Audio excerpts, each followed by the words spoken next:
Ladies and gentlemen, there comes a moment in the silence of the night when every distraction disappears, every performance ends, and every carefully constructed excuse begins to collapse. The room becomes still. The phone becomes quiet. The voices of the day fade into the distance. And in that darkness, they remember you. Not merely your face, not merely your words, not merely the conversations you once shared. They remember the feeling of being understood by you. They remember the patience they took for granted, the loyalty they assumed would always be available, and the emotional warmth they believed they could find anywhere. They remember how your presence made their inner chaos feel less frightening. And slowly, painfully, they begin to understand a truth they once refused to see. You were not ordinary. You were not easily replaceable. You were not simply another person passing through their life. Every night, when the world becomes silent enough for the unconscious mind to speak, they realize you were irreplaceable. During the day, people can escape themselves. They can bury their thoughts beneath work, noise, entertainment, social activity, new conversations, and temporary excitement. They can smile in public while carrying confusion within. They can pretend that losing you changed nothing. They can repeat to themselves that moving on was easy, that another person will provide what you provided, and that your absence is merely an empty space waiting to be filled. But the unconscious cannot be deceived forever. The unconscious remembers what the conscious personality tries to deny. It remembers the tone of your voice when they were breaking. It remembers the way you listened when everyone else was preparing to speak. It remembers your concern, your forgiveness, your gentleness, and the strange peace they felt when they were near you. And so, when night arrives, their carefully defended ego becomes weaker. The social mask begins to loosen. The distractions lose their power. What was suppressed during the day rises again from the depths. This is why some memories become louder after midnight. This is why regret often arrives when the world is asleep. This is why the person who appeared unaffected by your departure may lie awake replaying moments that can never be recreated. The night is not merely darkness. Psychologically, it is a descent. It is a movement away from the visible world and toward the hidden chambers of the psyche. During the day, consciousness dominates. At night, the unconscious approaches. Images, emotions, forgotten conversations, unfinished grief, and denied truths begin to surface. They may remember the last time you looked at them with disappointment. They may remember the moment your energy changed. They may remember when your messages became shorter, your explanations became fewer, and your willingness to fight for the connection began to disappear. Perhaps at the time they mistook your silence for weakness. Perhaps they believed you would return as you had returned before. Perhaps they assumed that your love was endless, that your patience had no boundary, and that no matter how carelessly they treated your heart, you would continue offering it. But something within you eventually awakened. You understood that love without respect becomes self-betrayal. You understood that loyalty without reciprocity becomes captivity. You understood that repeatedly proving your worth to someone who benefits from misunderstanding you is not devotion. It is abandonment of the self. And when you finally chose yourself, they did not immediately understand what had happened. They may have called you cold. They may have accused you of changing. They may have said you became distant, proud, selfish, or unreachable. But what they called distance was often the return of your self-respect. What they called coldness was the end of your emotional exhaustion. What they called selfishness was the moment you stopped sacrificing your soul to protect their comfort. You did not become heartless. You simply stopped giving your heart to a place where it was repeatedly injured. At first, they may have felt confident. The ego often reacts to loss with denial. It creates stories to protect itself from responsibility. It says, they will come back. It says, they were not that important. It says, someone else will be better. It says, I did nothing wrong. These stories may provide temporary relief, but they cannot survive the test of lived experience. Eventually, they meet other people. They hear new voices. They receive new attention. They begin new conversations. They may even experience excitement, attraction, and temporary emotional relief. But then, comparison begins. Not always consciously, not always honestly, yet somewhere within, comparison begins. They notice that another person hears their words, but does not understand the emotions beneath them. They notice that another person enjoys their company, but does not care about their inner world. They notice that another person is present during pleasure, but absent during difficulty. They notice that another person admires their image, but cannot recognize their wounds. And suddenly, they remember you. They remember how you could sense their sadness before they confessed it. They remember how you noticed changes in their tone. They remember how you asked questions others never thought to ask. They remember how you stayed through moments that would have caused less committed people to leave. This is the beginning of the realization. They do not merely miss your presence. They miss who they were allowed to be in your presence. This distinction is essential. Many people believe they miss another person when, in truth, they miss the psychological state that existed around that person. They miss feeling safe. They miss feeling seen. They miss feeling significant. They miss having someone who could tolerate their contradictions and still recognize their humanity. You may have been the mirror in which they saw a better version of themselves. You may have carried hope for them when they had none. You may have believed in possibilities they were too afraid to believe in. You may have offered emotional shelter while silently surviving storms of your own. And because you gave these things consistently, they became familiar. What is familiar is often mistaken for ordinary. This is one of the great tragedies of human relationships. People frequently recognize the value of something only after familiarity has been broken. When kindness is always present, it becomes invisible. When loyalty is consistent, it becomes expected. When emotional support is freely available, it is treated as if it has no cost. But everything of value has a cost. Your understanding cost you emotional energy. Your patience cost you sleepless nights. Your forgiveness cost you internal battles they may never have witnessed. Your loyalty cost you opportunities to walk away sooner.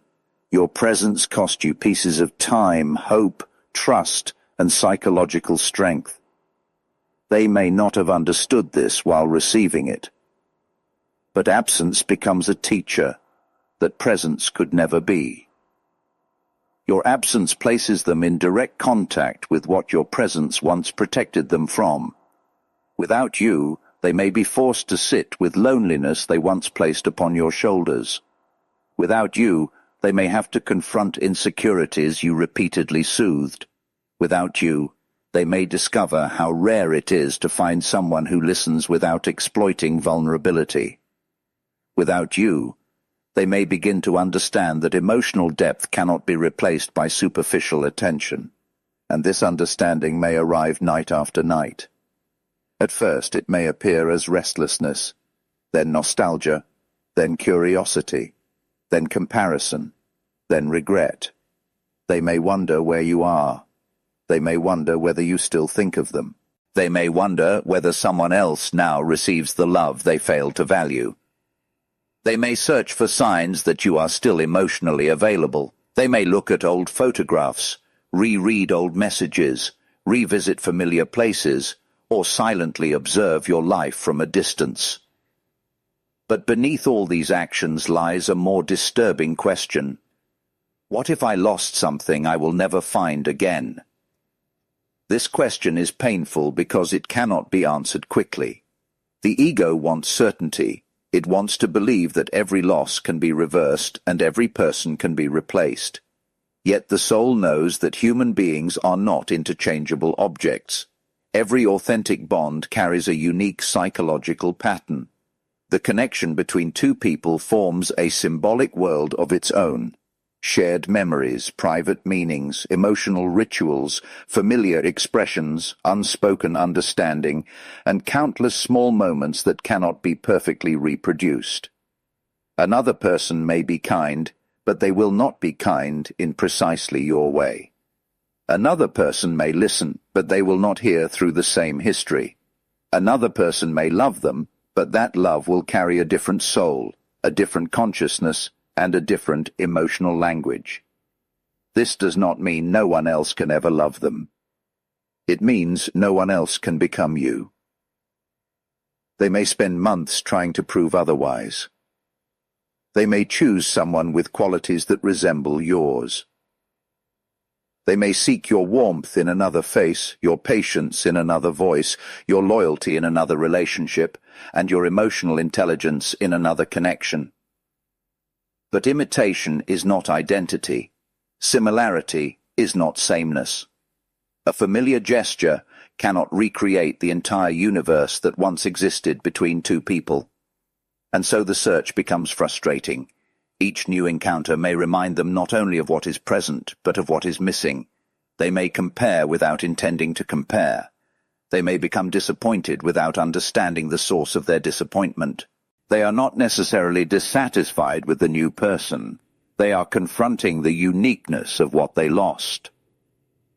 This is when the night becomes especially difficult. During the day, they can focus on what is new. At night, the psyche remembers what was real. The unconscious does not evaluate relationships according to appearances. It records emotional impact. It remembers where one felt safe, where one felt exposed, where one felt accepted, where one felt ashamed, and where one experienced something that touched the deepest layers of the personality. If you truly understood them, your presence may have reached areas of the psyche they rarely revealed. Perhaps they showed you their shadow, the hidden, rejected, wounded, or socially unacceptable parts of themselves. Perhaps you saw their fear beneath their pride. Perhaps you saw their loneliness beneath their independence. Perhaps you saw the abandoned child beneath the controlled adult. Perhaps you saw their desire for love beneath their habit of pushing people away. To be seen at this depth is both beautiful and frightening. Many people claim that they want to be understood, but when someone truly understands them, they become afraid. Deep understanding removes the mask. It creates intimacy, and intimacy demands honesty. A person who is accustomed to emotional defenses may sabotage the very relationship that offers genuine connection. They may withdraw when closeness increases. They may become cruel when they feel vulnerable. They may create conflict to regain psychological distance. They may take you for granted because admitting your importance would expose their dependence. They may test your loyalty until they finally destroy it. Then, after you leave, they may realize that the danger was not your love. The danger was their inability to receive it. This realization rarely comes with immediate clarity. It develops slowly. The psyche reveals truth in fragments. A dream may bring back your face. A song may reopen an emotion. A quiet evening may recreate the atmosphere of a conversation. A difficult experience may remind them of how you once supported them. Then memory begins working differently. While you were present, they may have focused on your imperfections. After you are gone, they begin to recognize your contributions. This does not mean they suddenly imagine you were perfect. It means distance corrects the imbalance of perception. The mind often notices what irritates it while ignoring what sustains it. Once the sustaining presence disappears, its value becomes visible. They remember that you were there. This simple truth becomes powerful. You were there when they doubted themselves. You were there when they were confused. You were there when they failed. You were there when they felt unattractive, unimportant, or defeated. You were there before the success, before the attention, before the confidence, and before the version of themselves they later presented to the world. You may have known them when they had nothing impressive to offer. You may have loved them before they learned how to appear lovable, and perhaps once they felt stronger, they forgot who remained beside them when they were weak. This is a common human error. The ego, once restored, often becomes ashamed of the people who witnessed its fragility. Instead of honoring those who offered support, it may distance itself from them because they represent a former state of vulnerability. But the psyche does not erase its own history. Eventually, the person remembers. They remember who held space for them. They remember who believed them when no one else did. They remember who recognized their pain without humiliating them for it. They remember who made sacrifices quietly. And with this memory comes an uncomfortable awareness. They may have wounded the person who least deserved it. Guilt then enters. There is a difference between regret and guilt. Regret says, I lost something valuable. Guilt says, my actions contributed to the loss. Regret focuses on the consequence. Guilt confronts responsibility. At night, when the defenses weaken, both may appear together. They may replay conversations and hear the harshness of words they once justified. They may remember how often you asked for simple changes. They may recall the moments you tried to communicate before you became silent. They may realize that your departure was not sudden at all. It was the final result of many ignored warnings. You may have left emotionally long before you left physically. Each disappointment created distance. Each broken promise weakened trust. Each moment of indifference taught you that your feelings were unsafe in their hands. Each time they dismissed your pain, something within you withdrew.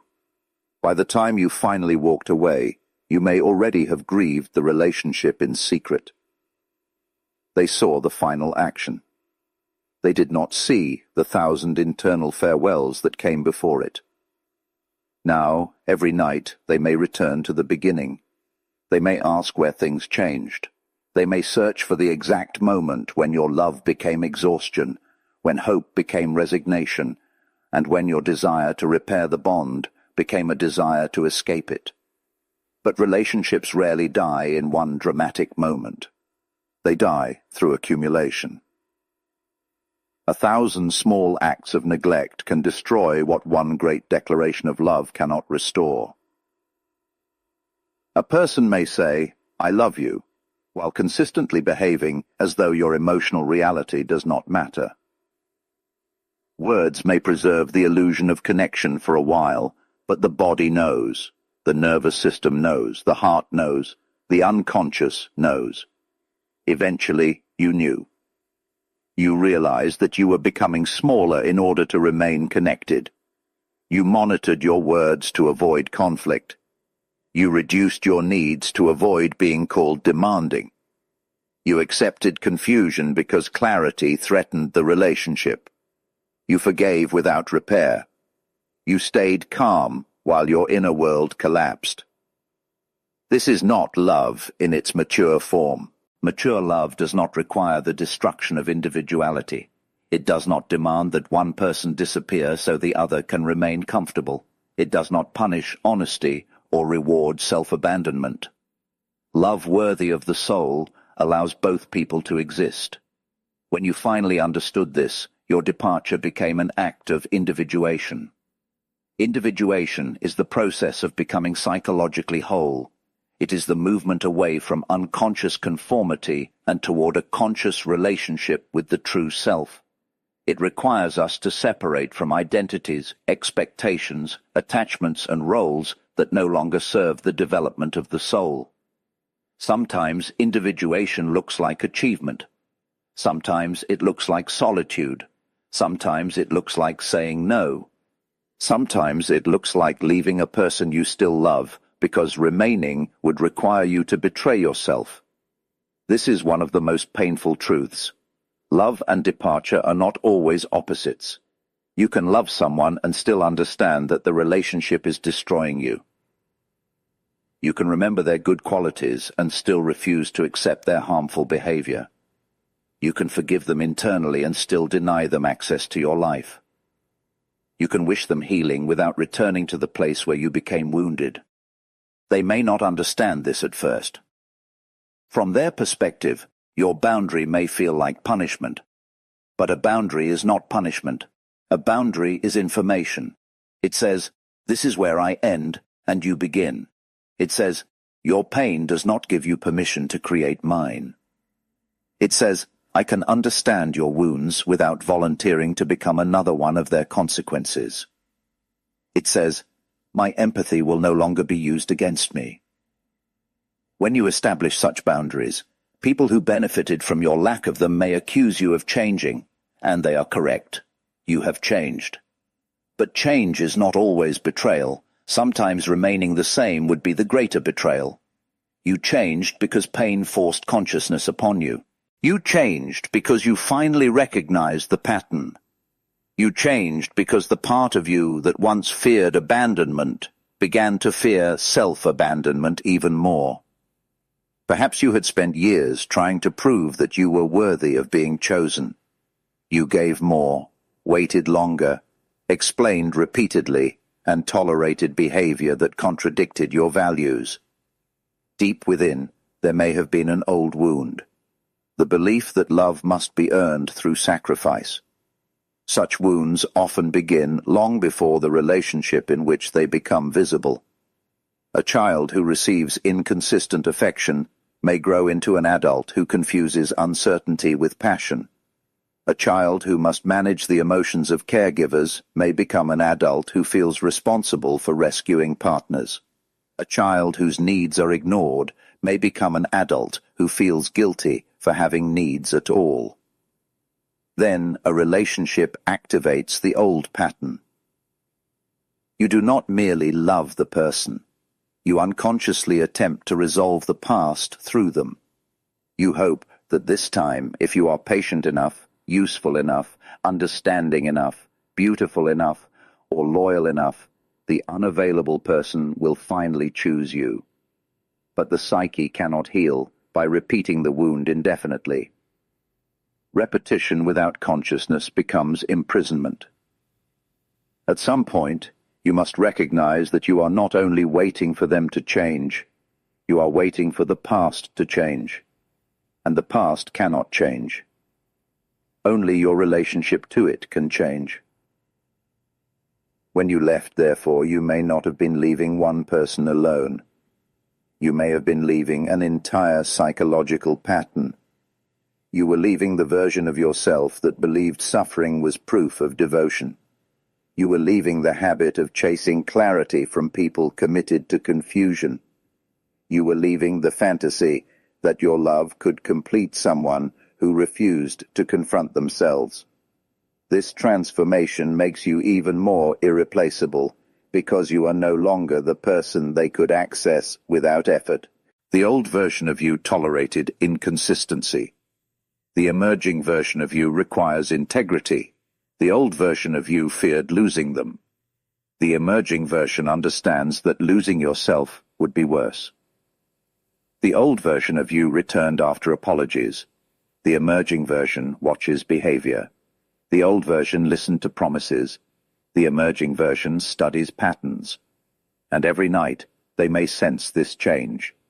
They may understand that even if they contact you, the person they once controlled through silence, guilt, uncertainty, or emotional withdrawal may no longer exist.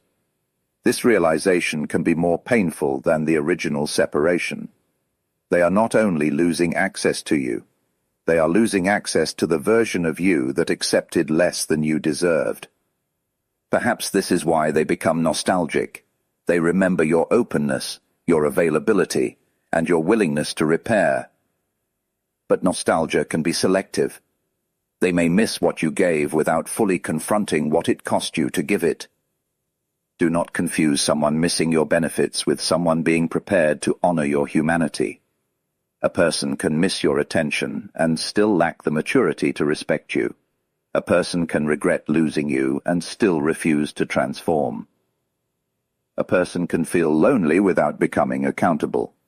A person can return because the alternatives disappointed them, not because consciousness awakened within them. This is why their nightly realization must not automatically become your reason to reopen the door. Regret is an emotion. Transformation is a process. An emotion may last for an evening. Transformation must alter behavior over time. Anyone can feel pain when consequences arrive. The deeper question is whether they are willing to understand the part of themselves that created those consequences. Are they willing to confront their shadow?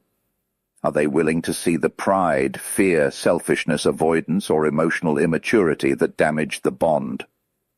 Without such confrontation, reunion becomes repetition. The same personalities create the same pattern. The same unexamined wounds produce the same defenses. The same lack of accountability leads to the same injury. One cannot build a new relationship with an old consciousness. This is why your task is not to wait for their realization. Your task is to continue becoming whole. It is tempting to imagine them awake at night, thinking about you. It may satisfy the wounded ego to believe they finally understand your value. After being neglected or rejected, one naturally desires recognition. One wants the person who caused the pain to experience the truth. But be careful.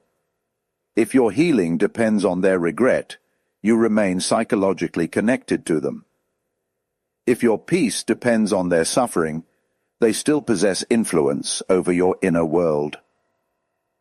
If your transformation is performed so they will notice, it is not yet entirely yours. True growth begins when you no longer need them to witness it. You become free when their understanding is no longer required for your self-respect. They may realize you are irreplaceable. They may never admit it. They may send a message. They may remain silent. They may compare everyone to you. They may convince themselves they never cared. None of these possibilities should determine your direction. Your life cannot remain organized around the consciousness of someone who failed to value you. Return to yourself. Return to the dreams you neglected. Return to the body that carried your stress. Return to the friendships you ignored while trying to save the relationship. Return to the interests that made you feel alive before your emotional world became consumed by uncertainty. Return to silence, not as punishment, but as restoration. Solitude can initially feel empty because the psyche has grown accustomed to emotional intensity. When chaos disappears, peace may feel unfamiliar. You may mistake stability for boredom. You may feel tempted to return to the old pattern simply because it is known. But the known is not always safe. Familiar pain is still pain. Give yourself time to adjust to peace. At first, the nights may be difficult for you as well. You may remember them. You may replay the good moments. You may question your decision. You may wonder whether you should have tried one more time. This does not mean leaving was wrong. Grief does not prove that a boundary was a mistake. Missing someone does not mean they belong in your life. The heart often needs time to accept what the mind has already understood. You are not weak because you remember.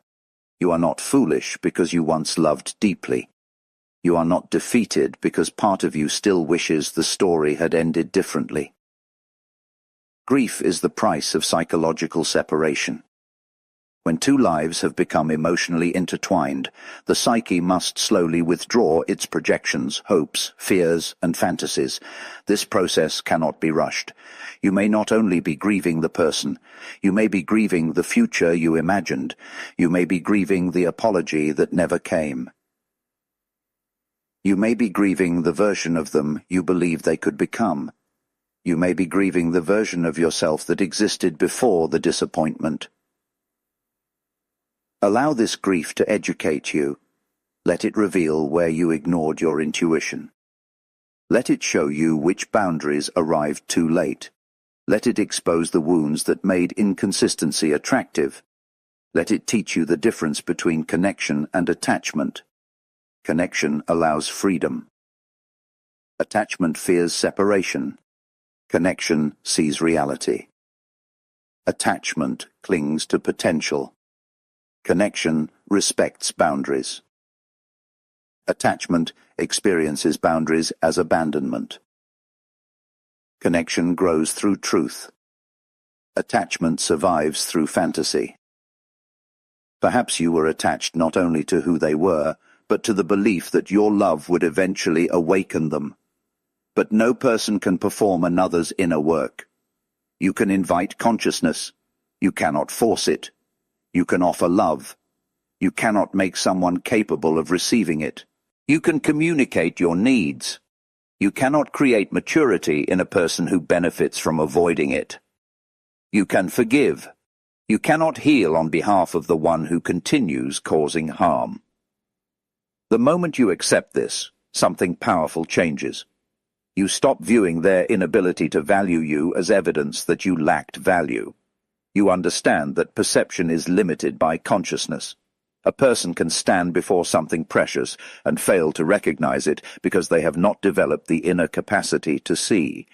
A shallow container cannot hold a deep ocean. This is not an insult. It is a psychological reality. People can receive only what their level of development allows them to receive. Someone accustomed to chaos may distrust peace. Someone accustomed to emotional distance may feel threatened by intimacy. Someone ruled by ego may interpret compassion as weakness. Someone who has never faced the shadow may project their darkness onto the person trying to love them. You may have carried accusations that never belonged to you. They may have called you controlling when you asked for consistency. They may have called you sensitive when you reacted to disrespect. They may have called you insecure while behaving in ways that destroyed security. They may have called you difficult because your questions threatened their avoidance. Projection allows a person to place their unaccepted qualities onto someone else. Instead of confronting their dishonesty, they accuse you of distrust. Instead of confronting their emotional unavailability, they accuse you of being demanding. Instead of confronting their fear of intimacy, they accuse you of creating pressure. When you understand projection, you stop swallowing every judgment placed upon you. You begin to ask, is this truly mine? This question is liberating. Not every criticism is projection. Mature self-examination requires humility. You must be willing to recognize your own mistakes, defenses, expectations, and wounds. But humility does not mean accepting every distorted story another person tells about you. You can take responsibility without carrying false guilt. You can acknowledge where you failed without denying where they failed. You can learn from the relationship without defining yourself by its ending. In fact, your capacity for reflection may be one of the qualities that made you irreplaceable. You were willing to question yourself. You were willing to communicate. You were willing to search for meaning beneath conflict. But reflection becomes destructive when it turns into obsessive self-blame. Do not spend years asking how you could have loved them more effectively when the true issue was their unwillingness to meet you. Do not rewrite the entire story so that their choices become your responsibility.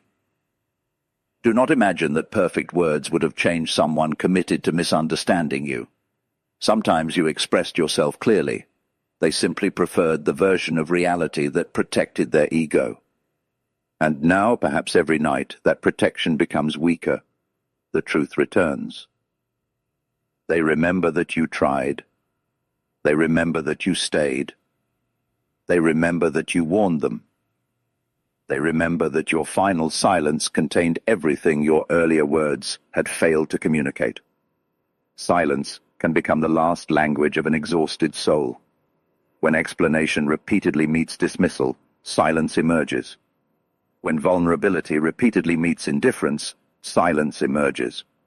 When a person realizes that communication is being used to prolong a pattern rather than change it, silence emerges. Your silence may now speak louder in their memory than all your previous arguments. They may finally hear the words they ignored because your absence has removed their ability to interrupt, manipulate, minimize, or postpone the conversation. The psyche continues unfinished dialogues internally. They may imagine what they would say if you stood before them. They may create apologies in their mind. They may defend themselves, then question the defense. They may hope for another chance, then fear that the chance has disappeared. But this internal process belongs to them. Do not carry it. You have carried enough. Let them confront the rooms within themselves that your presence once helped them avoid. Let them experience the consequence of emotional carelessness. Let them discover that not every person will love them with your depth. Let them search, compare, remember, and understand. This is not cruelty. It is the natural education of loss. Some lessons cannot be taught through conversation. They must be learned through absence. You may have explained your worth many times without using those exact words. Every boundary was an explanation. Every tear was an explanation. Every request for effort was an explanation. Every moment you remained when leaving would have been easier was an explanation. They did not understand the language of your presence. Now they must learn the language of your absence. And perhaps in the quietest part of the night, they finally do. They remember how rare it was to be known without having to perform. They remember how you understood the difference between their anger and their pain. They remember how you encouraged them when their confidence disappeared. They remember the tenderness in ordinary moments, the message asking whether they arrived safely, the small details you never forgot, the concern you expressed when their voice sounded tired. These gestures may have appeared insignificant at the time, but love often reveals itself through what appears small. Grand declarations create memories. Consistent care creates emotional security. Anyone can produce intensity for a moment. Few can produce steadiness over time. Perhaps what made you irreplaceable was not drama, beauty, perfection, or constant excitement. Perhaps it was steadiness. You were someone they could return to. You were emotionally reliable. Your care did not disappear whenever your mood changed. Your loyalty did not depend entirely on convenience. You did not require them to be impressive before you treated them with dignity. Such qualities are rare because they require a developed character. They require patience, self-awareness, empathy, and the ability to love beyond immediate gratification. But those who possess these qualities must also learn discernment. A generous heart without discernment becomes vulnerable to exploitation. Empathy without boundaries becomes self-erasure. Forgiveness without consequences teaches others that harm has no cost. Loyalty to another person must never require disloyalty to the self. This may be the deepest lesson your experience came to teach. Your goodness was not the problem. The absence of boundaries around your goodness was the problem. Do not become cruel because someone mishandled your kindness. Do not become emotionally unavailable because someone exploited your openness. Do not punish future people for injuries created by the past, but become conscious. Let kindness walk beside wisdom. Let openness walk beside observation. Let love walk beside self-respect. Do not give immediate access to the deepest parts of your soul. Allow people to demonstrate consistency. Watch what they do when disappointed, frustrated, tempted, or confronted. Character is revealed not in comfortable declarations, but in difficult moments. The person who values you will not require your disappearance before recognizing your importance. They will study your heart while they still have access to it. They will listen before your voice becomes silence. They will repair before disappointment becomes detachment. They will not treat your loyalty as a challenge to see how much harm it can survive. Healthy love does not need catastrophe to create gratitude. This is how you must choose differently in the future. Do not choose only according to chemistry. Chemistry can emerge from unconscious familiarity. What feels magnetic may be the recognition of an old wound. Choose according to character. Choose the person whose actions become clearer with time. Choose the person who does not require you to betray your intuition. Choose the person whose presence allows your nervous system to rest.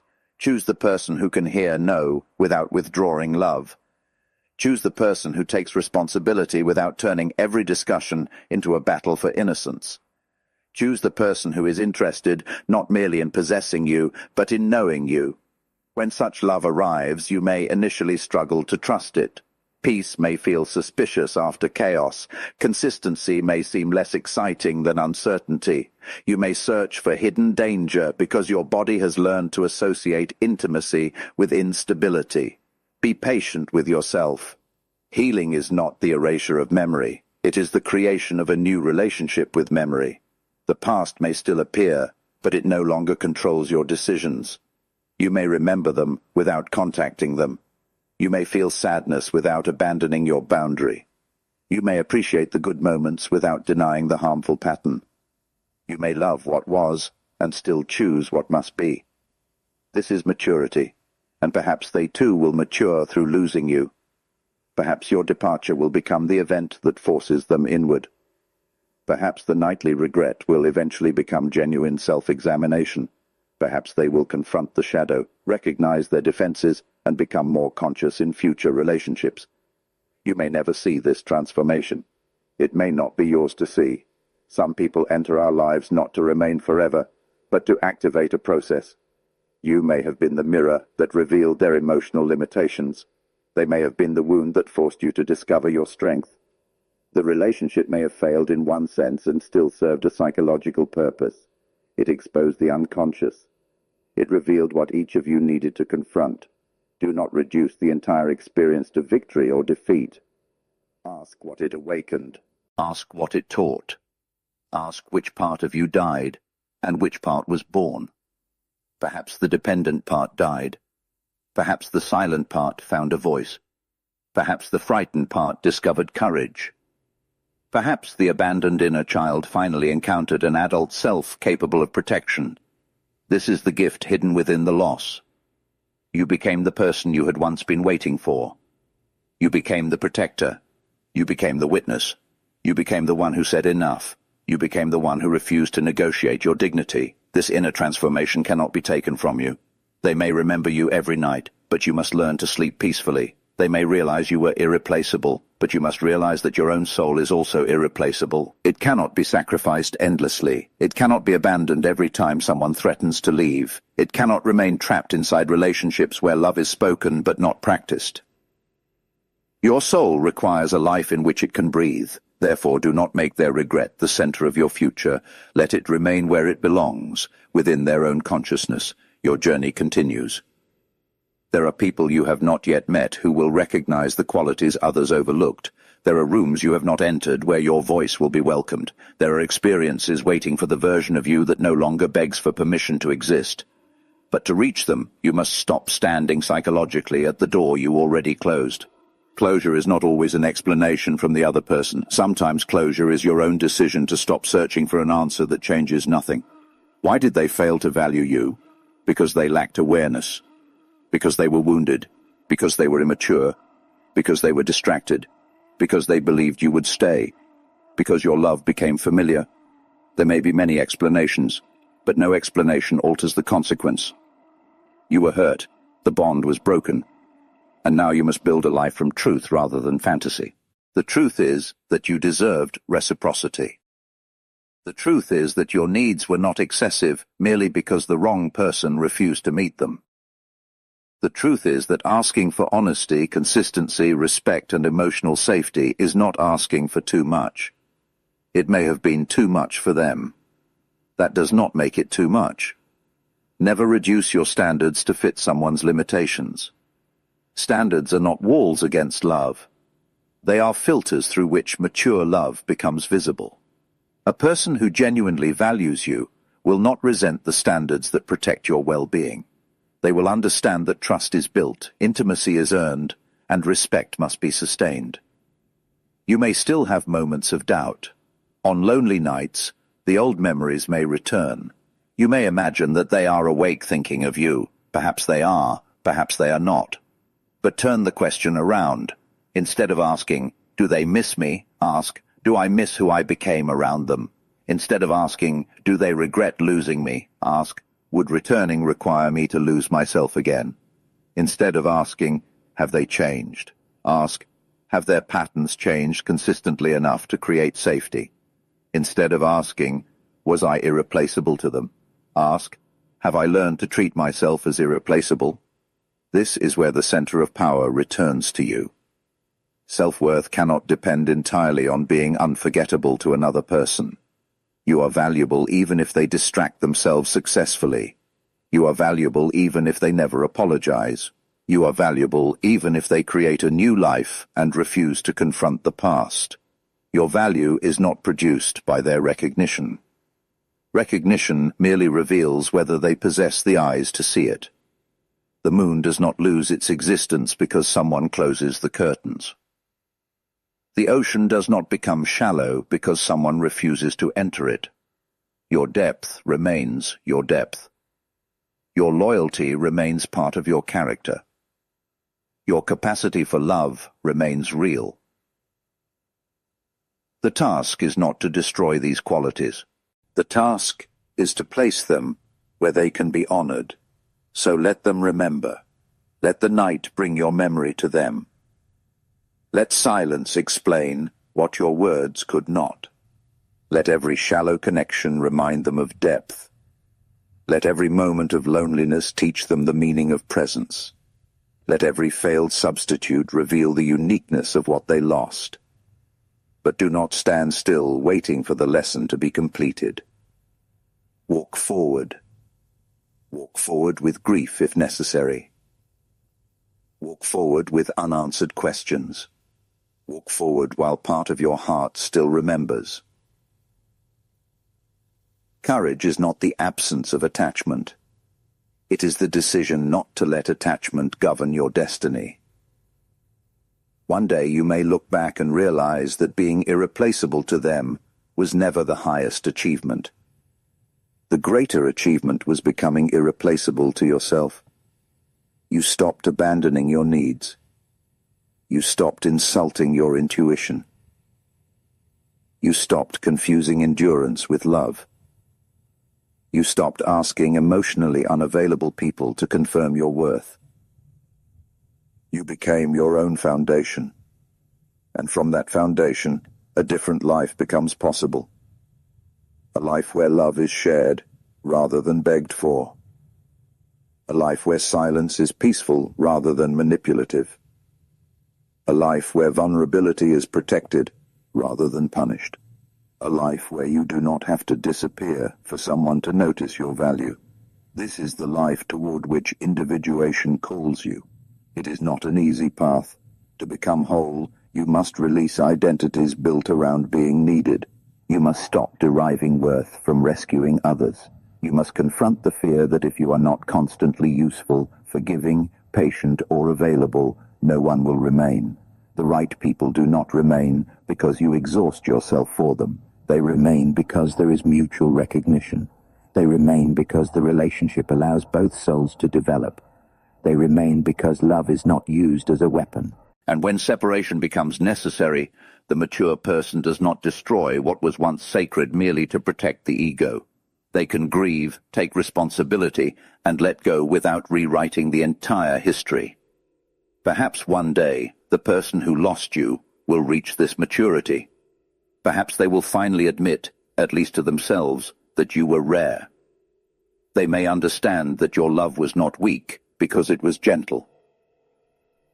They may understand that your patience was not permission. They may understand that your silence was not indifference. They may understand that you did not leave because you stopped caring. You left because caring had become too painful without change. And every night this truth may visit them. It may sit beside them in the darkness. It may speak through memories. It may appear in the spaces where your messages once arrived. It may follow them into new relationships and reveal what emotional presence actually means. But by then, you may be elsewhere. Not necessarily with another person. Elsewhere within yourself. Calmer, clearer, no longer desperate to be chosen, no longer measuring your value by someone's ability to recognize it, no longer waiting for the past to return with a different face. You may finally understand that some doors must remain closed, not because hatred lives behind them, but because peace lives in front of them. Ladies and gentlemen, the deepest revenge is not making them suffer. It is becoming so whole that their inability to value you no longer wounds your identity. The deepest victory is not hearing them confess that you were irreplaceable. It is reaching a state in which you no longer need the confession. The deepest transformation is not becoming someone they regret losing. It is becoming someone you are proud to have protected. So, when the night comes, allow them their memories. Allow them their comparisons. Allow them their regret. Allow them to recognize slowly and painfully that some souls cannot be duplicated. But you must not return merely because they have finally learned the lesson your suffering taught them. A lesson learned too late may still be real, but it does not automatically recreate trust. Trust requires more than longing.